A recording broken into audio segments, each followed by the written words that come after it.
Howdy gamers, greetings from Indianapolis, Indiana, the gaming capital of the world. It's time for another board game review with me, Indiana John.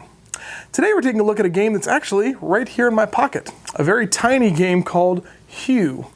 H-U-E, designed by Chris Handy, and is part of a series of games from Perplexed called the Pack-O-Game line, which is a series of small card games that fit in a box the size of a pack of gum. And in Hue, this is actually a tile-laying game where you're using cards that almost look like paint chips that you would get in the hardware store. So it's a very interesting concept to have games in such a small package. So let's take a look at the setup and gameplay of Hue and see if we can figure out if good things really do come in small packages and answer that all-important gamer question, is it fun?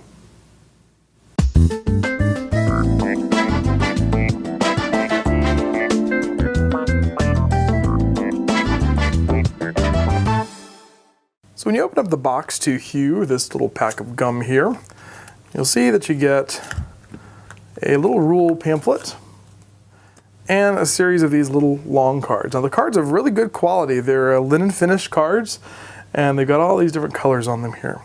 There are 5 cards that are considered the starting cards. They have this little symbol on the side of them here. And you're going to draw 3 of those, and that's how you're going to set up your initial board. So you're going to start off, these all have like nice little rainbow colors here. You're going to put one down, and then you're going to offset one by 1 space like this, and then offset a second one like this. So that's going to be your starting board that you're going to be playing from. Then every player is given one of these poison cards that have a little skull and crossbones icon. And those are going to have a skull and crossbones on one of the 3 colors that are on there. So everybody will get one of those, and then each player will get dealt 5 more cards. And that's all. And once each player has gotten dealt 5 cards, I think it's in a 5-player game they get 4 cards, then the rest of the cards aren't used in the game. So this is going to be a real short game. So all the cards have different colors on them here. The object of the game is to have the most points, and those are scored at the end after all the tiles have been played onto the board. And then we're going to add up sequences of connected colors. So if I have a card that's laying right here, you can see that these 3 areas of red are connected together. So we would score those accordingly. So you're trying to create these sort of chains of colors on the board that you're then going to be able to score. But you can also play these poison cards that will negate particular scoring. So if I have this here, that would cause these yellow things to score. But if on a later turn someone were to place this here, well, now this yellow here has the poison icon in it. This would not score at all. Now what you're going to do in the beginning of the game is you're going to look at your cards and figure out which one of these do you want to be your scoring card. Because your scoring card is going to determine the 3 colors that you're going to score at the end of the game. And it's going to always be the last card that you have in your hand. So for example, let's say I wanted this to be my last card, then I would maybe set that one aside or maybe keep it on one side of my hand so I know where it is. And then the rest of my cards would be the ones that I would play during the game. On your turn, you're going to place one of these tiles down.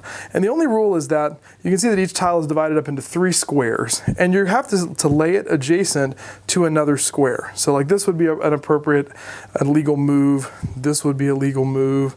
That would be a legal move, and so forth. Also, you can choose to cover up a square that is already on the board. But you can only cover up a maximum of 1 square. So I could do that if I wanted to. Or I could do something like that, because it covers up 1 square. But I could not do this and cover up 2 squares, or in this case, cover up 3 squares. Can't do that. So, this would be a legal play also. So what you're trying to do, though, is to create these chains of colors that are going to match up with the scoring card that you determined for the end of the game. So all of these are going to be laid down one at a time. Everybody's going to be playing these tiles out in front of them, trying to create patterns and color combinations of cards. And then after you do that, everybody will have 1 card left over in their hand, and you'll do final scoring. So here's sort of what a 2-player game might look like at the end of the game before you do final scoring. And here's how scoring works. You're going to look at your scoring card, and whatever color is in the center is going to score double points. Now your final scoring card might be a card that looks like this, in which case it would be the center color that would score double. So it doesn't really matter, you can have either of these. You could even have one of the poison cards as your final card, and then you just ignore the poison symbol. In this case, purple would count for double. So for this particular player here, we've got yellow. So you would start there and score. You're going to look for the largest contiguous area of of yellow that's present on the board here. But anything that has a poison is, again, not going to score at all. So in this case, the highest number is going to be either this chain right here or this chain right here. They would actually score the same number of points. The large squares are going to count for 3 points. The small areas are going to count for 1 point. So in this case, 3, 4, 5, 6 points for yellow for this particular card. Then the blue on the other side here, that's going to also be scored. In this case, this is the largest blue area here, so 3, 6, 7, 8, 9. So 9 points for that. And then in the center here, we're going to look at purple.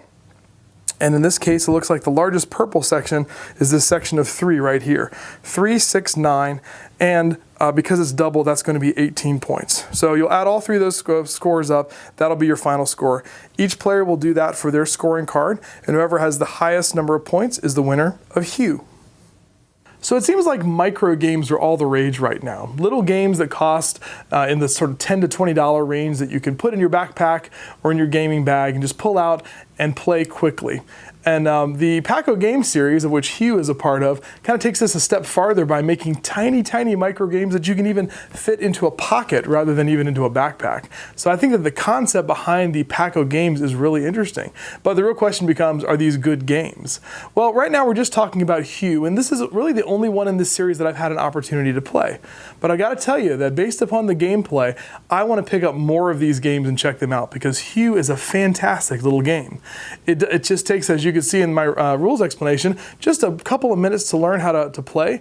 There's even a video on the Paco game website that teaches the game in 3 minutes. It's very well done video, very informative, probably better than my rules explanation. But hey, you already watched mine, so there you go. But Hue is a great game. It's a very clever little game. The way that you can place tiles on top of one another to be able to block people and create different chains of color. And the fact that you get to choose that last card that's going to be your scoring card is a very interesting mechanism. So I think this is a great little game. Now it's not a Spiel des Jahres winner or anything of that nature. It's just a tiny little game. It's a little filler that you pull out at a restaurant or when you're at a bus stop or you're in the airport or something. But it's so portable that you just throw it in your pocket and you can just pull it out at any time. It's easy to teach, easy to learn, and it's fun. So what more can you ask for a game that you can get for well under $10? So I would highly recommend Hue, and I'm gonna definitely check out some of the other games in the Paco game line and see what else Chris Handy and Perplexed have in store for us. So my vote for Hue is very, very fun. Thanks so much for watching the Dice Tower videos. Find more great videos and reviews as well as our top-rated audio podcast at Dicetower.com. You can also find other great shows at Dicetowernetwork.com. I'm Eric Summerer, and you've been watching The Dice Tower. The Dice Tower is sponsored by Cool Stuff Inc., where you can find great games for great prices. Cool stuff in stock. Check them out at CoolStuffInc.com.